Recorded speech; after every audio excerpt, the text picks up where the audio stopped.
Hello friends, welcome to my YouTube channel M study point. पिछली 2 कक्षा में हमने रोग के बारे में पढ़ा। उसमें हम जीवाणु और विषाणु के बारे में अध्ययन कर चुके हैं।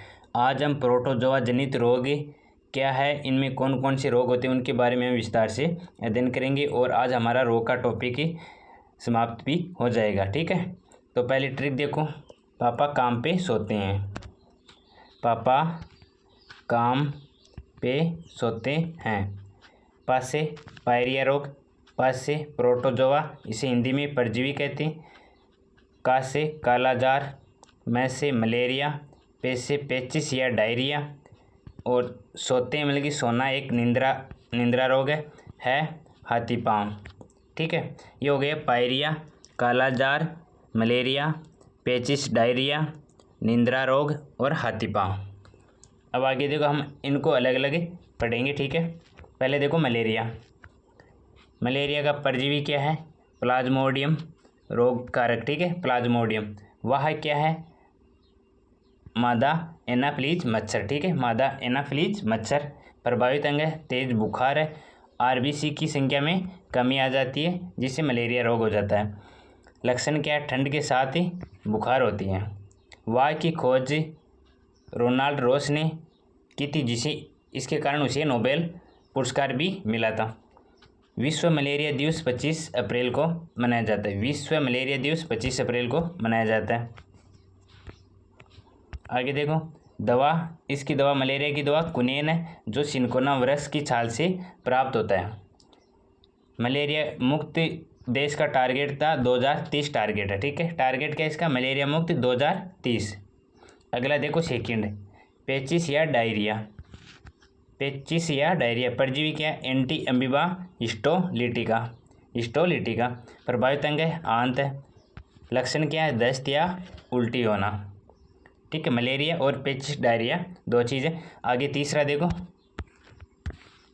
तीसरा क्या है? कालाजार।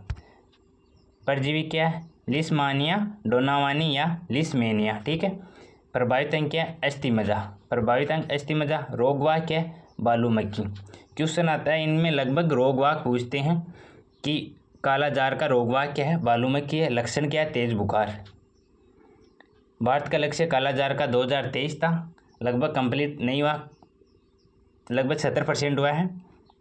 इनका टारगेट होता है कि हाँ इनमें से पूरा करें, कोई हो जाता है, कोई टारगेट कंप्लीट नहीं होता। ठीक है, आगे देखो, चौथा निंद्रा रोग। परजीवी क्या है? परजीवी क्या है? ट्रिपोनोसोमेना। ठीक है, प्रभावित अंग है मस्तिष्क। रोगवाह क्या है? सीसी मक्खी। रोगवाह क्या है? सीसी मक्खी। लक्षण क्या है? नींद नहीं आना। निंद्रा रोग, नींद से नींद। ठीक है, अगला देखो पांचवा, पायरिया। परजीवी क्या? Entamoeba gingivalis. Entamoeba gingivalis. प्रभावित अंग मसोड़े। लक्षण मसोड़ों से रक्त निकलना। मलेरिया के परजीवी का वाह क्या है? मादा एनाफिलीज मच्छर। सीसी मक्खी के कारण निंद्रा रोग होता है। प्रोटोजोआ परजीवी के बारे में हम पढ़ चुके हैं। आगे अब हम कवक के बारे में अध्ययन करेंगे। कवक जनित रोग कौन सा है? फंगस डिजाइज, फफूंद। इसकी ट्रिक देखो। काला गंजा दामाद खाए फ्रूट। काला गंजा दामाद खाए फ्रूट। का से ब्लैक फंगस, गंजा से गंजापन, दाद से दाद। ठीक, माद से दमा, खा से खुजली या खाज, फ्रूट से एथलीट फ्रूट। आगे देखो अभी, ब्लैक फंगस, इसका वाक्य क्या है? ब्लैक फंगस कवक क्या है? मयूकर माइकोसिस। मयूकर माइकोसिस। प्रभावित अंग क्या है? आंख। ब्लैक फंगस में प्रभावित अंग क्या है? आंख है। सेकंड देखो, खाज। कवक एक्केरस इसके बीज। एक्केरस इसके बीज। प्रभावित अंग त्वचा। लक्षण सफ़ेद दाग या खुजली। सफ़ेद दाग और खुजली। Athlete foot. कवक टीनिया पेडिस। कवक क्या है? Tinea pedis. पैरों की त्वचा के फटने और कटने और मोटे होने से ये रोग होता है। एथलीट फुट कवक क्या है? Tinea pedis. ठीक है, आगे देखो चौथा गंजापन। कवक क्या है? Taenia capitis. टीनिया कैपिटिस, सिर के बाल गिर जाते हैं जिसे हम क्या कहते हैं? गंजापन। दमा। कवक क्या है? एम्परजिलस फ्यूमीगेट्स। श्वसन तंत्र प्रभावित होता है इसे। दाद। कवक क्या है? ट्राइकोफाइटान। ट्राइकोफाइटान लेरुकोसम। ट्राइकोफाइटान लेरुकोसम। त्वचा पर लाल रंग के गोले पड़ जाते हैं। ठीक है, इसके बाद में है लास्ट है अनुवांशिक रोग। ठीक है, अनुवांशिक जो एक पीढ़ी से दूसरी पीढ़ी में होता है जिसे हम क्या बोलते हैं? अनुवांशिक रोग। इसमें सिंड्रोम है। सिंड्रोम के 5 प्रकार के रोग हैं जिनको हम लगभग एक साथ पढ़ेंगे। पहला देखो सिंड्रोम, पटाऊ सिंड्रोम। ट्रिक है तेरे को पटाऊं। पटाऊ सिंड्रोम क्या है? तेरे को पटाऊं। तेरे मतलब कि 13वें गुणसूत्र की ट्राइसोमी से रोग ये होता है। 13वें गुणसूत्र, पटाऊं सिंड्रोम, तेरे को पटाऊं। 13वीं, ठीक है, 13वें गुणसूत्र की ट्राइसोमी से ये रोग होता है। आगे देखो डाउन सिंड्रोम। 21वें गुणसूत्र की ट्राइसोमी से ये रोग होता है। इनमें क्वेश्चन आता है कि कौन से गुणसूत्र से ये रोग होता है। ट्रिक देखो, डाउन को उल्टा करेंगे तो ये ड है, इसको उल्टा करेंगे तो 2 हो जाए तो क्या हो गया?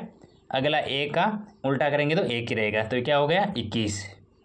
ठीक है, तो डाउन सिंड्रोम 21वें गुणसूत्र की ट्राइसोमी से होता है। अगला देखो एडवर्ड सिंड्रोम। एडवर्ड सिंड्रोम ये 18वें गुणसूत्र की ट्राइसोमी से होता है। 4 देखो क्लाइनफेल्टर सिंड्रोम। ये रोग पुरुषों में होता है। ये रोग क्लाइनफेल्टर सिंड्रोम ये रोग पुरुषों में होता है। इस रोग से ग्रसित पुरुषों में गुणसूत्रों की संख्या 47 होती है, हो जाती है, जिसे हम किन्नर या ट्रांसजेंडर कहते हैं। अब देखो 44+XY से एक मेल है और इसमें एक वर्दी अक्स की वर्दी होगी तो ये क्या 47 हो गया, जिसे हम क्लाइनफेल्टर सिंड्रोम रोग कहते हैं, जो एक पुरुषों में होता है। अगला देखो 5वां टर्नर सिंड्रोम। क्या है? टर्नर सिंड्रोम यह रोग स्त्रियों में होता है। इस रोग से ग्रसित स्त्रियों में गुणसूत्रों की संख्या 45 होती है। जैसे 44+XX है तो इसे फीमेल होगा और एक अक्स की कमी 45, जिससे टर्नर सिंड्रोम रोग हो जाता है। 6वां देखो हीमोफीलिया। 6वां क्या है? हीमोफीलिया शाही रोग। इंग्लैंड की महारानी को ये रोग हुआ था। रक्त का थक्का नहीं जमता है इसमें क्या? रक्त का थक्का नहीं जमता। वह क्या है? महिला। इस रोग की वह क्या? महिला। इस रोग को महिला लेके आती है। ये मुख्यतः पुरुषों में होता है। ये रोग मुख्यतः पुरुषों में होता है। स्त्रियों में ये रोग तभी होता है जब इसके गुणसूत्र XX प्रभावित हो। इंग्लैंड की महारानी को ये रोग था, जिसके कारण उनको पता लगने के लिए मतलब पूरे परिवार में ये रोग हो गया, जिसमें उनको पता लगा कि ये महारानी के द्वारा ये रोग फैला है, जिसे साई रोग कहते हैं। इंग्लैंड की महारानी थी जिसको रोग हुआ, जिसे हम साई रोग कहते हैं। ठीक है, 7वां क्या है?